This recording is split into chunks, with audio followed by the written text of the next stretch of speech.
and let us all do we can to build a better future. I'm ready. Okay, folks. There's some big stuff happening overseas, to which I got to say, all right, Americans, what is our goddamn excuse? And I don't want to hear this whole idea of, we have laws and we have to start obeying things. We got to be nice. We got to be polite and pragmatic.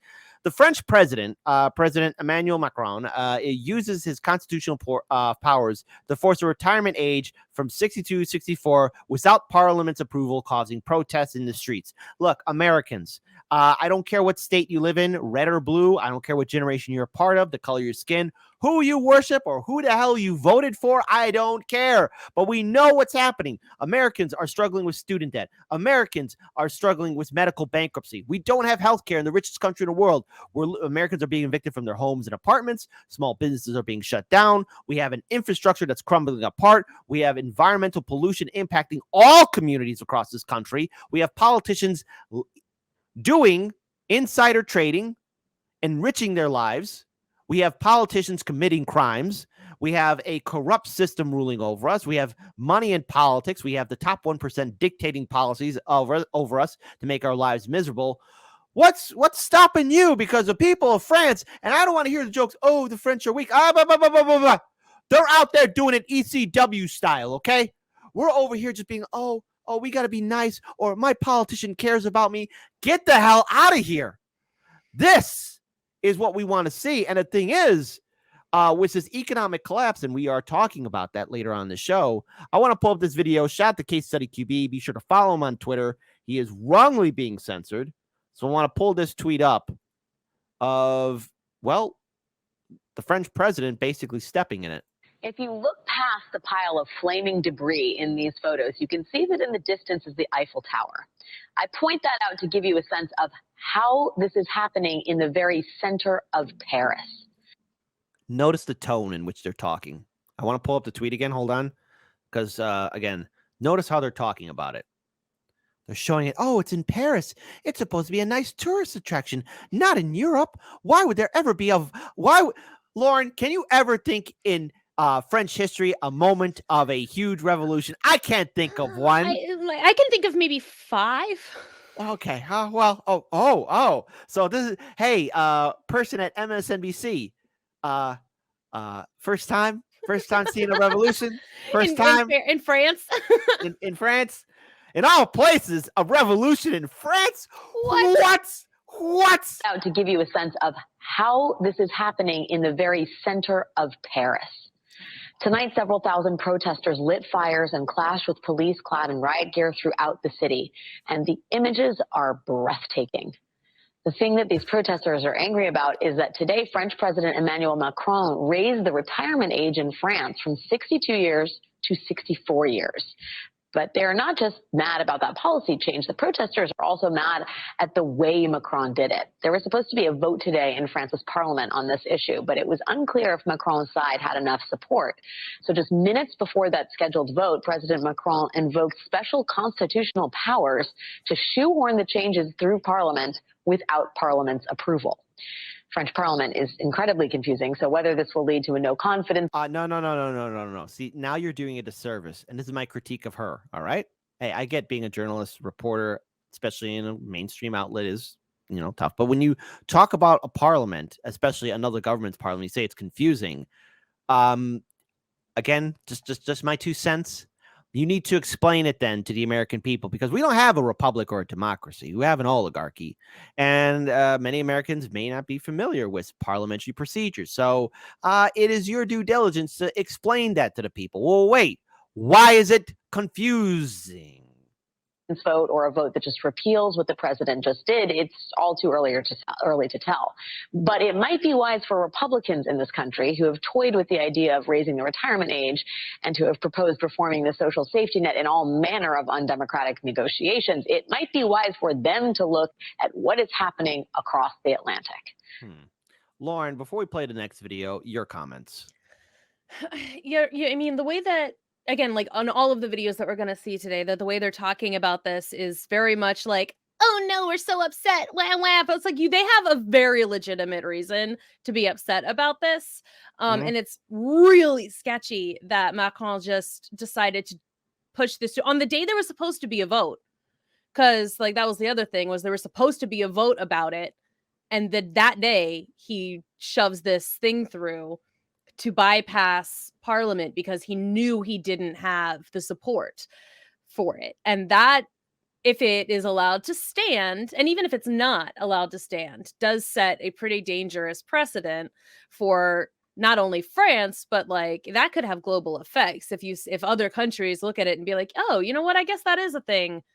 Like if I don't have the, and we've seen it happening here too in like smaller areas, like local courts will, or like local politicians will try and push like something through and then only to have the courts strike it down.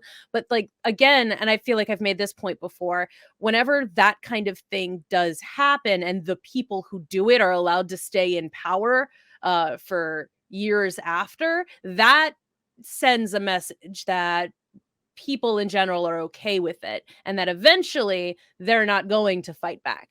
So like if they don't call for a vote of no confidence, if Macron is allowed to get away with this by not getting kicked out, that is what could be dangerous, I think. I also want to point this out here too. Look, at the end of the report, the reporter says Republicans should take note. Okay, fine. Yeah, I know Republicans have been Republican lawmakers. Wait, there's a difference between the voter and the lawmaker. So I know there's a lot of Republican lawmakers in the Republican establishment that want to get rid of Social Security and other social benefits, all that kind of stuff. We all know this. If you want to watch people step on the Republican Party, go watch BSDNC or TYT, all right? But here's the thing. Maybe the Democratic Party should also be taking notes too, because gee, didn't Democratic lawmakers betray those railroad workers? You know, those union railroad workers, didn't they do that? Didn't Democratic politicians betray workers during the 2008 economic collapse when, you know, they let the people who caused the collapse get away with it? I mean, I think this is a lesson that both parties should learn, and there's a lesson that the American people should learn. So let's pull up this next video here. Now, everyone might be a little bit angry because here's the thing. Notice the tone in this video where they're saying, oh, gee, they have it good and they're just throwing a hissy fit. Well, gee, maybe it's because if people are used to the system in which, you know, they're able to retire, they don't want the rug to be pulled underneath them by some goddamn politician, a politician who doesn't care about them. So the thing is, they're fighting for their lives. And the thing is, if this current prime minister could raise up the retirement age, well, what else could that prime minister or future prime minister do if the people don't voice out and get angry? What else could that politician do? That's a question Americans need to ask themselves too. How much further are we going to keep on getting screwed by politicians that we're told that we have to be respectful to? We have to be respectful to them. Screw that. So let's listen to what's happening on CNN. Listen to the tone, folks. Now, protests on the streets of Paris. Demonstrators are angry that the government raised its retirement age without even voting on it. Yeah. Some French fury on display. Look, French retirees have probably the most generous benefits in the world. And workers are outraged that the retirement age is going to go up 2 years from just 62 years old to 64. They should be upset. Hey, people of France, in the off chance you see this video, did you know in America, we got 80 to 90-year-olds working as greeters at Walmart. Hell, we got 80, 90-year-olds doing other jobs. Now, I know this isn't ageist, but I mean, come on. Now there are people who have to quit being in retirement so they can go back to work so they're not going into poverty. People of France, the American people have been screwed over by our government. We're told to keep on working. The bills keep on rising. Inflation keeps on rising. You folks better fight for yourself. Do you want to end up like us? Do you want your senior citizens ending up like ours? Working and working and working and working. And before anyone types, I like hard work. Yeah. So, hey, I work hard too. Okay, folks. But I want to make it very clear. All of you are working hard too. But what's the biggest regret everyone has on their deathbed? I wish I didn't work so much. Life is supposed to be enjoyed. I get that people have to work. I get it. I get it. But the thing is, there's a matter of knowing your worth and self-respect. And if a politician is willing to take away something from you, what else will they do? What else will they do? People of France, If we have a member of our audience who lives in France right now, do you really want to end up like America? Do you really want your families to be ending up like ours? This is a lesson. Don't you back down. CNN's Sam Kiley joins us live from Paris. Sam, protesters blocked Paris's inner ring road earlier this morning. I see the garbage line, stacked up behind you. Hell hath no fury, like a French retiree scorns. Well, yeah, I mean, I think that there are two things going on here. You've got, first of all, yet another attempt by Emmanuel Macron, the French president, to try to force through these pension reforms. The country says it's got a 12.5 billion euro, very similar sort of figure in dollars deficit when it comes to the funding of pensions. These are pensions that those in work have to pay a supplement for those leaving work. So raising the age by 2 years is something that for the French really strikes for many of them, and 2/3 of the country are against these reforms, very much at the heart of their way of life. Now, yesterday, we saw these spontaneous demonstrations across the country. There were several thousand here in Paris. More than 300 people have been arrested, though, in these demonstrations, and they were spontaneous, partly in response to the effects of these strikes, but also, or rather of the pension plans, but also because Emmanuel Macron's government forced this through without a majority in the National Assembly here, using a rather arcane part of the Constitution to drive through legislation that was not being ratified effectively by the Parliament here. Now, that is something that is usually associated with actions in extremis. You're dealing with a national emergency, not when you're trying to come up with a series of fiscal reforms. And of course, so you can see this rubbish here. Yeah, okay. So again, you're listening to the tone of how they're describing this situation. And the thing is, I think for the most part, a lot of these high-end anchors, these reactors on CNN or MSNBC, they're so used to going on their nice little vacations, or, oh no, why would Paris, the city of the lights, be a mess? Look at all the garbage and rubbish right behind me. Yeah, people are pissed off. And younger people are pissed off too, because, geez, if they're willing to screw over the older generation, they'll screw us over and the next generation. Lauren, your thoughts before we play the rest of the video.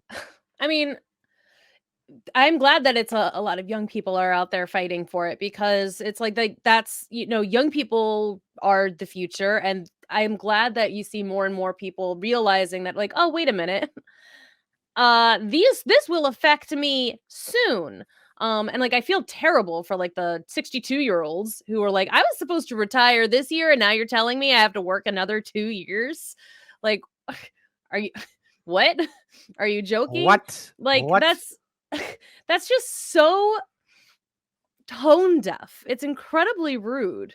Like, just, and you don't, I don't know if you don't see that very many that clear cut examples of a politician just not giving a shit. Hey. Like, So I really want to point out something in the live stream chat. Bad Cookies writes, pensions? What are those? Is that those retirement plans my grandfather got? I'm told 401ks are strictly better because you have a high earning potential through capitalism. Did the bankers lie to me? Yeah, folks, we got lied to. Building up on the streets of Paris. I've just come in from the Channel Tunnel, coming in by train from London. There are several streets here that were literally wall-to-wall garbage piled up. There's 7,000 tons at least of garbage that have reportedly been piled up here in the country. But it's not just the garbage collectors who've gone on strike. The unions are really very strongly opposed to this and planning a series of much less spontaneous and much less violent demonstrations over the next week. Fascinating. All right, Sam Kiley, nice to see you. Thank you so much, Sam. So how violent were they? Is what I was like. They looked like there was some like pushing happening, but I didn't see anything that bad happening. And it's like, it also is like they pushed the garbage has been piled up. At least, it's piled up.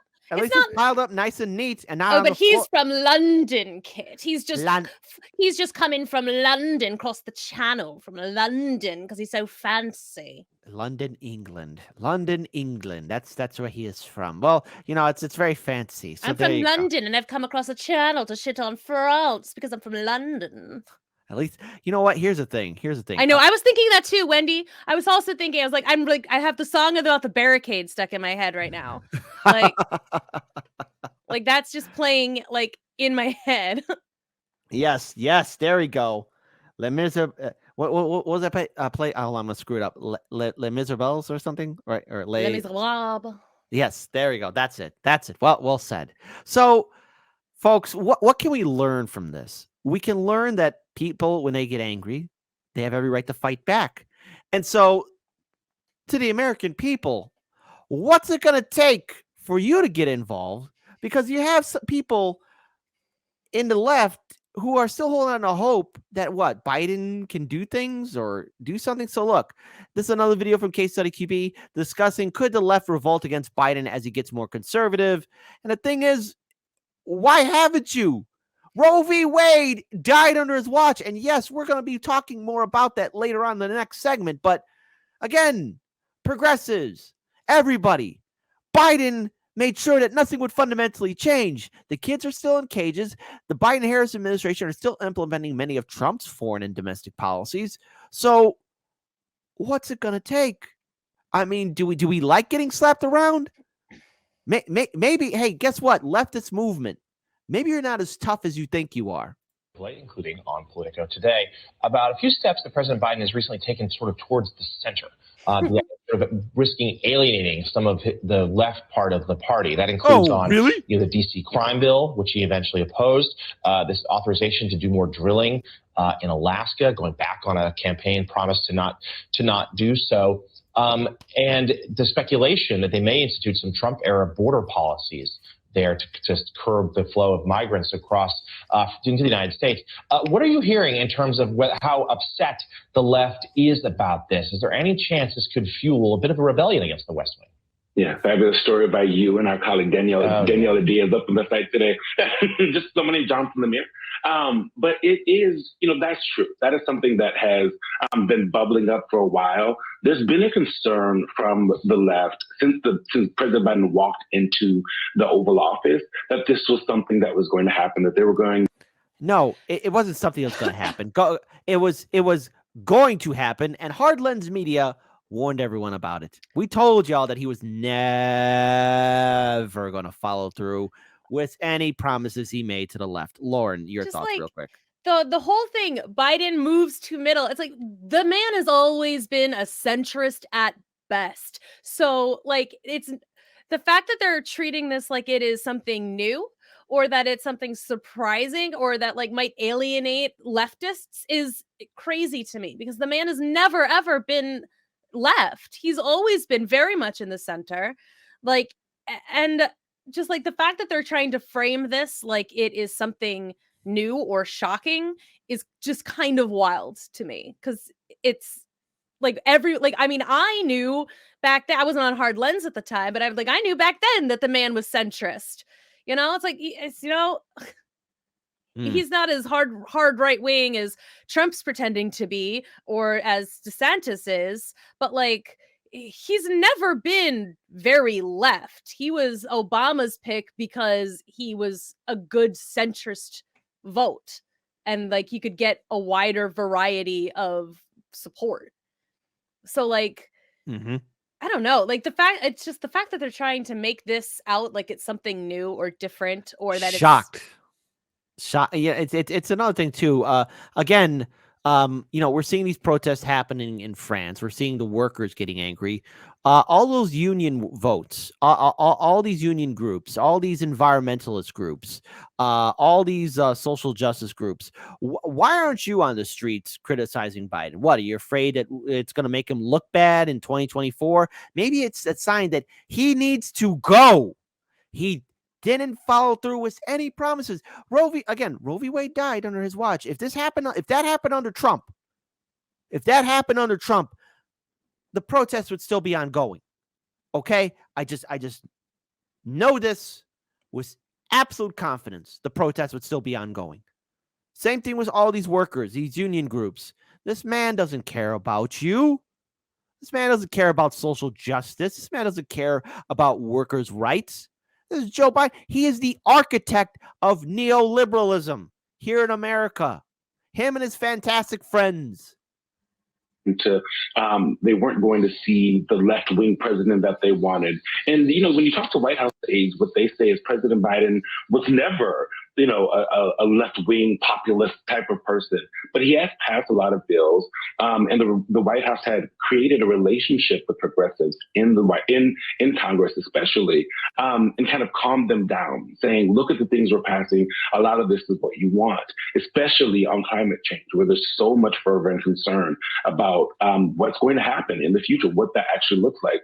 And so it is possible, as President Biden kind of looks at announcing some kind of decision on his run for re-election in the coming months, that you're going to have a bunch of these people more upset, right? And saying that these reasons he's making these decisions you just outlined is because of the fact that he has a re-election bid. So there is some concern, even from folks in the White House, though they won't say it on the record, that is going to be an issue for them running into this re-election.